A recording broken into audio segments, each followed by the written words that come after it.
नमस्कार दोस्तों। आज हम एक और प्यारी सी कहानी लेकर आ गए हैं जिसका नाम है बेदर्द पिया। तो चलिए कहानी को शुरू करते हैं। रात का वक्त था। चौहान निवास में खुशियां प्रवेश कर रही थी क्योंकि आज इस घर के बड़े बेटे की शादी हो गई थी। मेहमान आ चुके थे। रात का समय हो रहा था। बस गिने चुने लोग घर में बचे हुए थे। वहीं दूसरी ओर एक कमरे में सुहाग रात सेज सजी हुई थी। पूरा कमरा गुलाबों से सजा हुआ था और मोमबत्ती की रोशनी से जगमगा रहा था।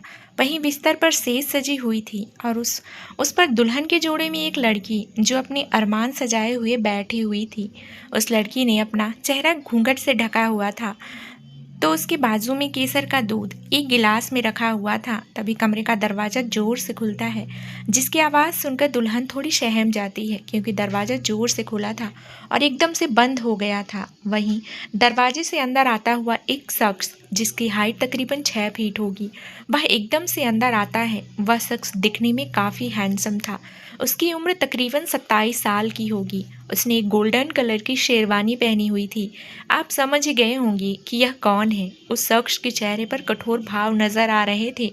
आंखों में मौत की ठंडी हट भी नजर आ रही थी और उसकी आंखें लाल भी हो रखी थी। ऐसा लग रहा था कि वह कई दिनों से सोया ना हो। वह शख्स दुल्हन को गुस्से से देखता है और एकदम से बाथरूम में चला जाता है। वहीं बेड पर बैठी हुई दुल्हन उस शख्स को अचानक बाथरूम में जाते देख हैरान और परेशान हो जाती है। फिर भी वह खुद को संभालती है, फिर वहीं बैठी रहती है। वह कुछ देर बाद वॉशरूम का दरवाज़ा खुलता है। वह शख्स अपने कपड़े चेंज कर बाहर आता है। उसने अभी एक टी शर्ट और पाजामा पहना हुआ था जिससे उसकी मस्कुलर बॉडी साफ नज़र आ रही थी और साफ देखी जा सकती थी। दुल्हन अभी भी सुहाग की सेज पर बैठी हुई थी और आने वाले पल के बारे में सोच रही थी और मन ही मन खुश हो रही थी और घूंघट के अंदर शर्मा रही थी। तभी वह शख्स बेड के पास आता है और अपने बेड पर गुलाब की पंखुड़ियां देखकर और भी गुस्सा हो जाता है और अपनी मुट्ठियां भींचने लगता है। वहीं उसके गुस्से से अनजान दुल्हन उस शख्स को अपने पास आते देखती है तो उसकी धड़कनें तेज हो जाती है। वह मन ही मन आने वाले पल के बारे में फिर से सोचने लगती है। यह सोचते ही उसके शरीर में एक लहर सी दौड़ जाती है। वह शख्स बेड के पास आ गया था और सामने दुल्हन को अंगारे भरी नज़रों से देखने लगता है। इससे अनजान दुल्हन अपने बाजू में रखा केसर बादाम वाला दूध उठाकर उस शख्स की तरफ कर देती है। चेहरे पर घूंघट होने की वजह से उसे उस शख्स के चेहरे के भाव बिल्कुल नहीं दिखते हैं। जब वह शख्स देखता है कि दुल्हन उसे केसर बादाम वाला दूध दे रही है, यह देखकर वो और भी ज़्यादा गुस्सा हो जाता है और उसकी आंखों में अंगारे दहकने लगते हैं। वह शख्स झटके से उस ग्लास को लेता है और जोर से ज़मीन पर पटक देता है।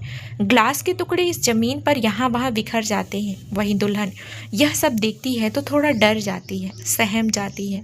वो हकलाते हुए घूंघट के अंदर से बोलती है, ये आपने क्या किया? या आपने क्या किया? वह शख्स जब दुल्हन की बात सुनता है तो वो और भी गुस्से में आ जाता है। फिर गुस्से में उसके दांत किटकिटाने लगते हैं। फिर वो दुल्हन के करीब जाता है और गुस्से से उसकी कलाई पकड़ लेता है और एकदम से अपने करीब खींच लेता है। यह सब इतनी जल्दी हुआ था कि दुल्हन को संभलने का वक्त नहीं मिलता है और वह सीधे जाकर उस शख्स के सीने पर जा लगती है। इसी खींचातानी में उसका घूंघट नीचे गिर जाता है। दुल्हन थोड़ा पीछे होती है और उस शख्स के चेहरे को देखने लगती है जिसके आंखों में अंगारे दहक रहे थे। उस शख्स की पकड़ लड़की की कलाई पर कसती जा रही थी। वह शख्स बिना उस दुल्हन की तरफ देखे गुस्से में कहता है, तुम पूछ रही हो कि यह मैंने क्या किया? सीरियसली तुम नहीं जानती कि ये मैंने क्या किया? दुल्हन शख्स की ऐसी बातों से थोड़ा डर जाती है। उसकी कलाई में भी दर्द हो रहा था। इसी कारण उसकी आंखों में आंसू भी आ जाते हैं और वो उसकी आंखों से बहने लगते हैं। वह शख्स आगे कहता है, तुम इतनी भी भोली नहीं हो मिस नंदिनी चंदेल जो मुझसे यह सवाल पूछ रही हो। इतना कहकर वो गुस्से भरी नज़र लिए दुल्हन के चेहरे की तरफ मतलब नंदिनी के चेहरे की तरफ देखता है। वो एक पल के लिए उसके चेहरे को देखता ही रहता है। नंदिनी दिखने में बेहद खूबसूरत और बहुत सुंदर थी और आज इस दुल्हन के जोड़े में उसका रूप निखर रहा था। नंदनी की आंखें किसी गुलाब की पंखुड़ी जैसी थी और वहीं उसकी आंखों की नीली पुतलियां किसी पानी की बूंद जैसे दिख रही थी। नंदनी का दूध सा गोरा चेहरा आंखों की और भी शोभा बढ़ा रहा था। वहीं नंदनी के मखमल से होंठ उस शख्स को अपनी तरफ अट्रैक्ट कर रहे थे। वह नंदनी को एक टक देखता जा रहा था। फिर अचानक से ही उसके दिमाग पर फिर से गुस्सा कब्जा करने लगता है और वह नंदनी को गुस्से भरी नजरों से फिर से देखने लगता है। वहीं पहले से डरी हुई बैठी नंदनी उस शख्स के उसकी तरफ फिर से गुस्से भरी नजरों से देखने से और भी डर जाती है और उसका दिल जोरों से धड़कने लगता है। वहीं उस शख्स की पकड़ नंदनी की कलाई पर कसती जा रही थी।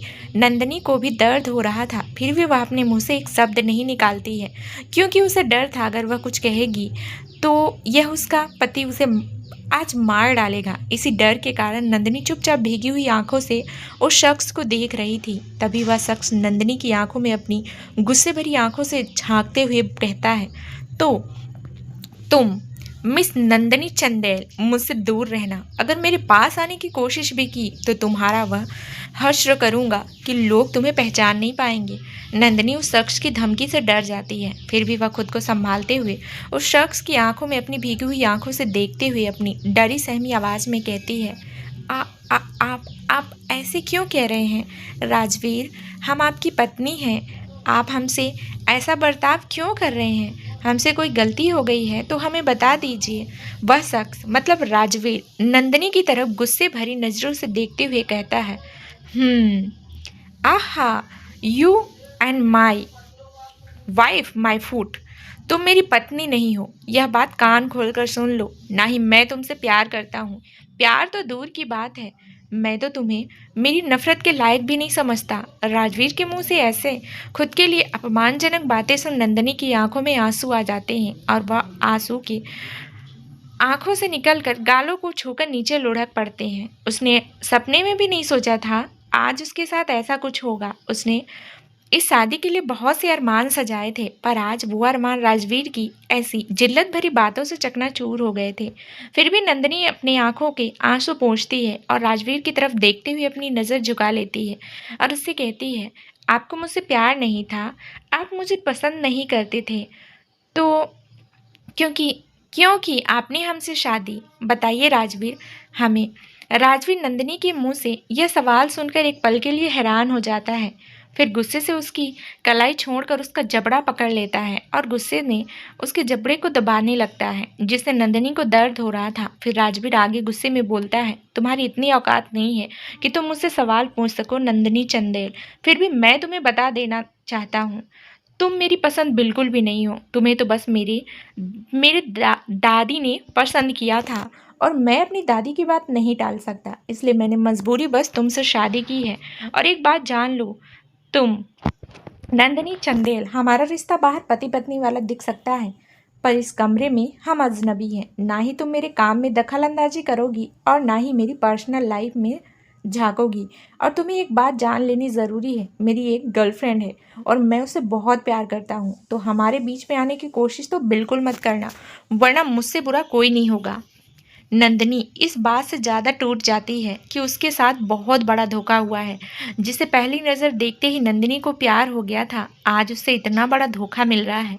यह बात नंदिनी को सहन नहीं होती और उसके दिल पर बहुत ज़ोर से वार करती है।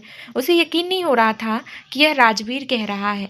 नंदिनी जैसे तैसे अपनी हिम्मत बढ़ाती है और राजवीर को जोर से धक्का देती है, जिससे राजवीर लड़ खड़ा जाता है और पीछे की तरफ से सरक जाता है।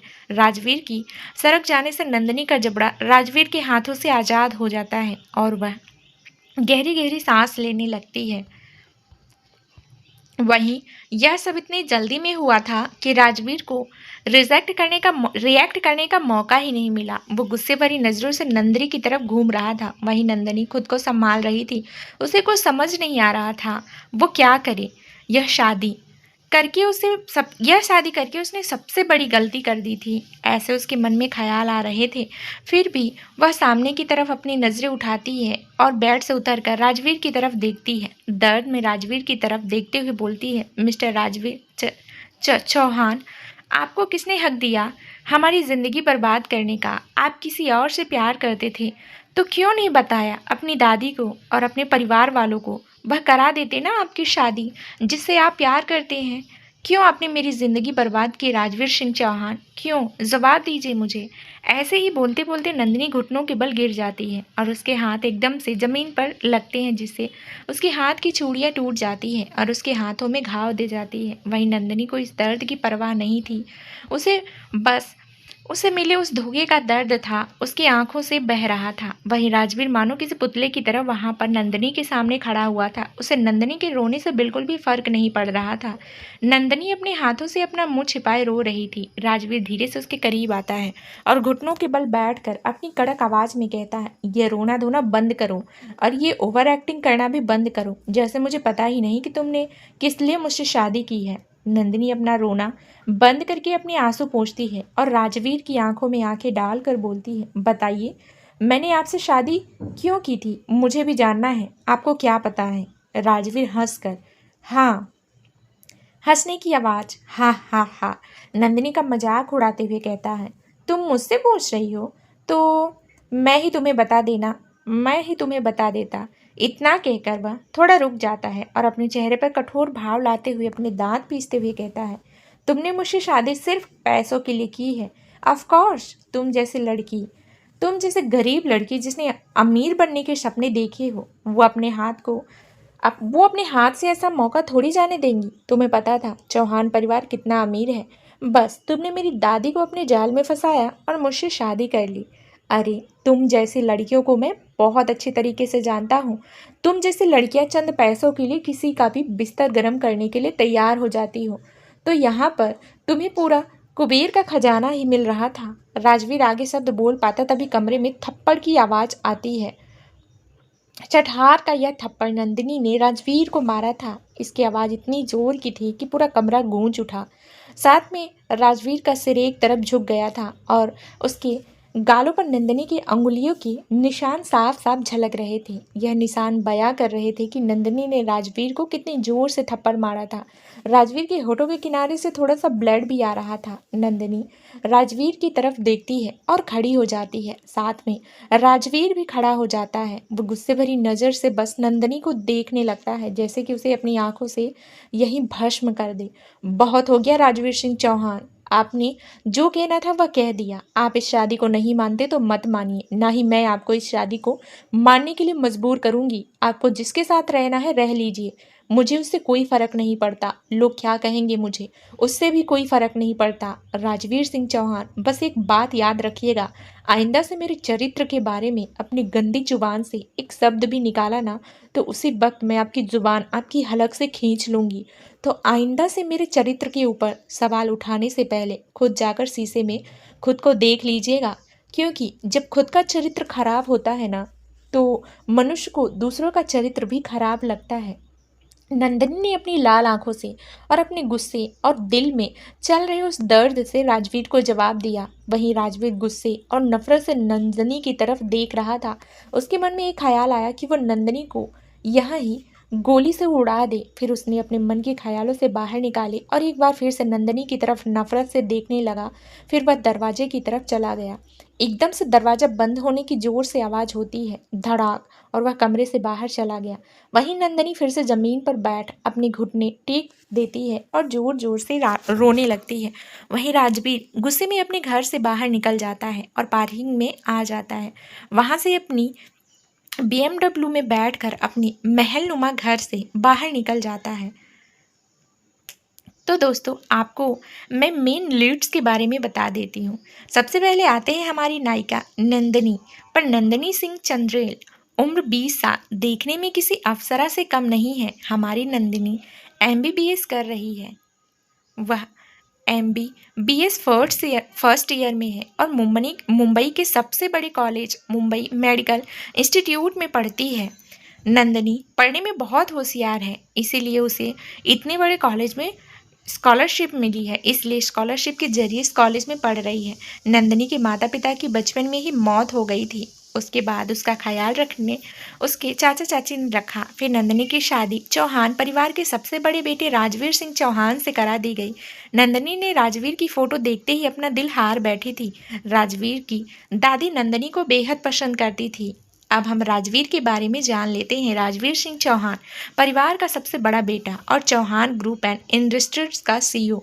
राजवीर दिखने में बहुत हैंडसम, उसका गेहुआ रंग, उसकी काली आंखें, परफेक्ट जॉलाइन, उसकी मस्कुलर बॉडी और 8 पैक्स एब्स के साथ 6 फीट की हाइट उसे डैशिंग पर्सनालिटी वाला हैंडसम मर्द बनाती है।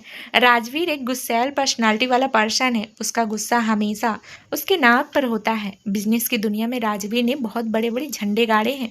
हमारी इंडिया में नहीं, पूरी दुनिया में उसके सिक्का चलता है। और राजवीर सबसे ज़्यादा प्यार अपनी दादी से करता है। इसलिए दादी के कहने पर राजवीर ने एक शब्द पर ही नंदिनी से शादी कर ली थी। रात के वक्त तकरीबन 2 बज रहे थे। होटल हयात के पार्किंग में BMW पार्क होती है। उसमें से एक रौबदार पर्सनालिटी बाहर आती है। यह कोई और नहीं, हमारा हीरो राजवीर चौहान था। राजवीर होटल के पार्किंग में अपनी कार पार्क करता है और वहां से सीधा होटल में घुस जाता है।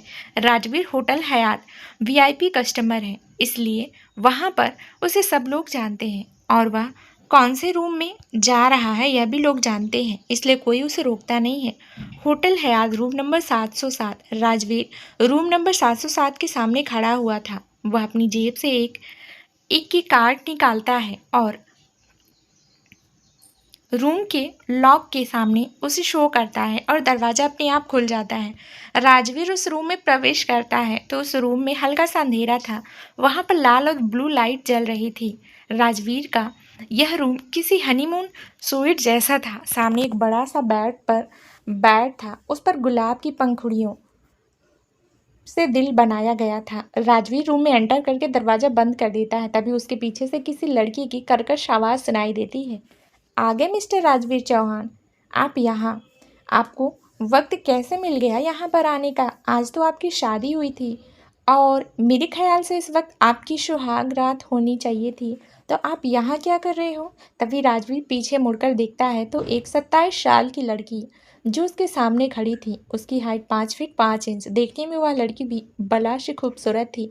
उसका दूध से गोरा चेहरा, बड़ी बड़ी आंखें, कंधे तक लहराते बाल उसे एक मॉडल सा लुक दे रहे थे। उसने tie waist blousing neck criss cross backless side dress पहना हुआ था, स्लीवलेस। उस ड्रेस में उस लड़की का यौवन साफ उभर कर आ रहा था। वह लाल रंग की ड्रेस उसे सेक्सी लुक दे रही थी। तभी राजवीर उस लड़की की तरफ देखते हुए उसे जवाब देता है, शट अप समीरा, तुम क्या बोल रही हो? तुम्हें खुद को समझ आ रहा है? समीरा मतलब वह लड़की जो राजवीर के सामने खड़ी हुई थी। वह कहती है, मिस्टर राजवीर चौहान, आप जो कह रहे मुझे साफ साफ समझ आ रहा है, बस मैं पहचान ना सकी। राजवीर अपने चेहरे पर कन्फ्यूज़न वाले भाव लाते हुए कहता है, तुम क्या नहीं पहचान सकी समीरा? मुझे भी बताओ, मैं भी तो जानना चाहता हूँ। समीरा चिल्लाते हुए राजवीर की तरफ उंगली करते हुए बोलती है, तुम्हें राजवीर सिंह चौहान, तुम्हें तुम्हें मैं पहचान ना सकी। प्यार तुमने मुझसे किया और शादी तुमने किसी और से। तुमने मेरे साथ धोखा किया है राजवीर चौहान, वह भी बहुत बड़ा धोखा किया है तुमने मेरे साथ। मैंने तुम्हारे साथ कोई धोखा नहीं किया है समीरा, यह बात कान खोल कर सुन लो। समीरा ताली बजाते हुए राजवीर के पास आती है और उसकी आंखों में आंखें डाल के उससे बोलती है, तुमने मुझे कोई धोखा नहीं दिया है राजवीर, तो ये क्या था? आज तुमने किसी और से शादी कर ली, वह भी मुझसे बिना पूछे। अरे एक बार बोल कर देखते तो सही समीरा, मैं तुमसे प्यार नहीं करता। अरे मैं तुम्हारे रास्ते से अपने आप हट जाती। एक बार तुम मुझसे बोलते कि मैं तुमसे प्यार नहीं करता समीरा, तो मैं तुम्हारे रास्ते से अपने आप हट जाती राजवीर। समीरा ने अपनी आंखों में झूठे आंसू लाते हुए कहा। समीरा की बातें सुनकर राजवीर के दिल में तीर चुभने लगती है। वह अपने चेहरे के भाव नॉर्मल करते हुए समीरा के गाल पर अपना एक हाथ रखता है और उससे कहता है, समीरा, मैंने तुम्हारे साथ कोई धोखा नहीं किया, बस मैं मजबूर था इस शादी को करने के लिए। समीरा गुस्से में राजवीर का हाथ झटक देती है। राजवीर की टी-शर्ट की कॉलर पकड़ते हुए कहती है, तुम बहुत बड़े झूठे हो राजवीर, तुमने मुझसे प्यार का नाटक किया। तुम ऐसा कैसे कर सकते हो राजवीर? बताओ, मुझे जवाब दो इसका। राजवीर बेबसी से समीरा की तरफ देख रहा था। वहीं समीरा अपना गुस्सा राजवीर पर निकालते हुए आगे बोलती है, you are a big lawyer Rajveer Singh Chauhan. प्यार और रातें मेरे साथ गुजारी और शादी की बात आई तो तुमने किसी और को क्यों चुना? तुम ऐसा कैसे कर सकते हो? तुम ऐसे कैसे मेरी जिंदगी के साथ खेल सकती हो। वह आगे कुछ कहते उससे पहले ही उसकी होंठ बंद हो चुके थे, राजवीर के गिरफ्त में आ चुके थे।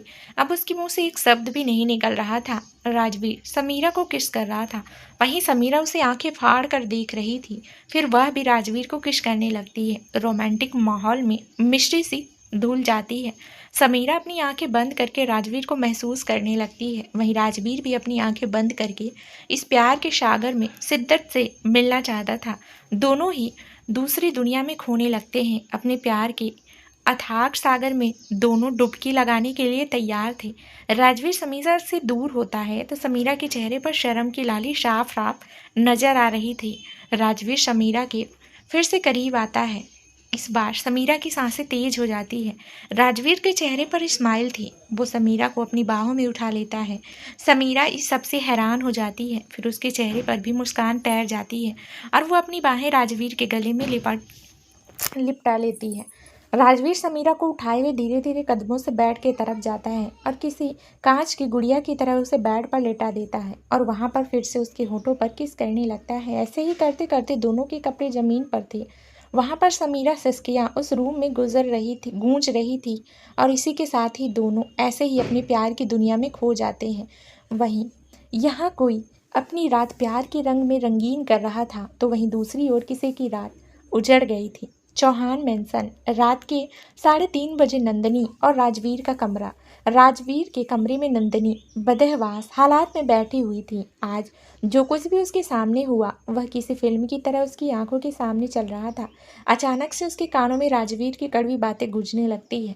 तभी पूरे कमरे में नंदिनी की एक दर्दनाक चीख गूंजती है।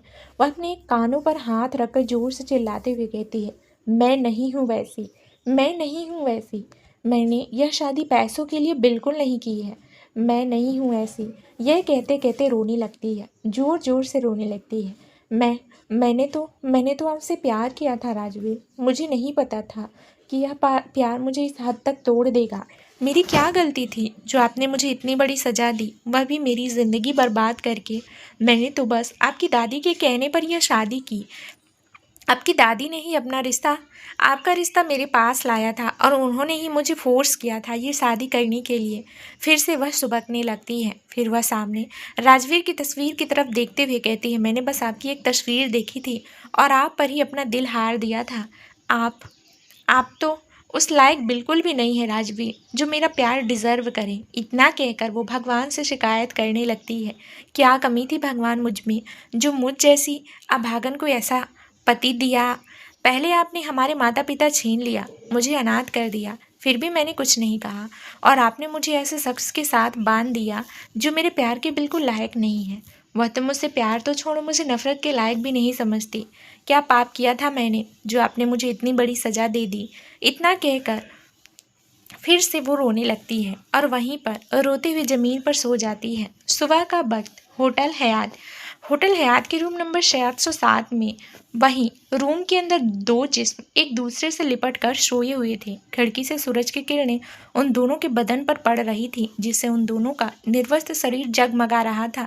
राजवीर बेड पर सोया हुआ था, समीरा उसके शरीर पर। समीरा का सिर राजवीर के सीने पर था और उसकी पूरी बॉडी राजवीर की बॉडी पर। उनकी हालत देखकर ऐसा लग रहा था रात को प्यार की खुमारी उन पर ज़्यादा ही छा गई थी और प्यार करते करते दोनों ऐसे ही सो गए। तभी वहाँ पर एक मोबाइल की रिंग सुनाई देती है। टिंग टोंग टिंग टोंग। एक बार रिंग बजती है, फिर से बंद हो जाती है, फिर से एक बार वही रिंग टोन बजने लगती है। वहीं राजवीर की नींद धीरे धीरे खुलने लगती है। एक हाथ जो समीरा की पीठ पर था वह हाथ समीरा के पीठ से हटाता है और बाजू में ही टेबल पर उसका मोबाइल उसे लेने की कोशिश करता है। 2-3 बार असफल रहता है, फिर वह अपने मोबाइल को पाने में कामयाब हो जाता है। बिना देखे वह कॉल उठा लेता है और अपने कान पर लगा लेता है। दूसरी तरफ से किसी की कर्कश आवाज़ आती है, कहाँ मर गए हो बरखुरदार।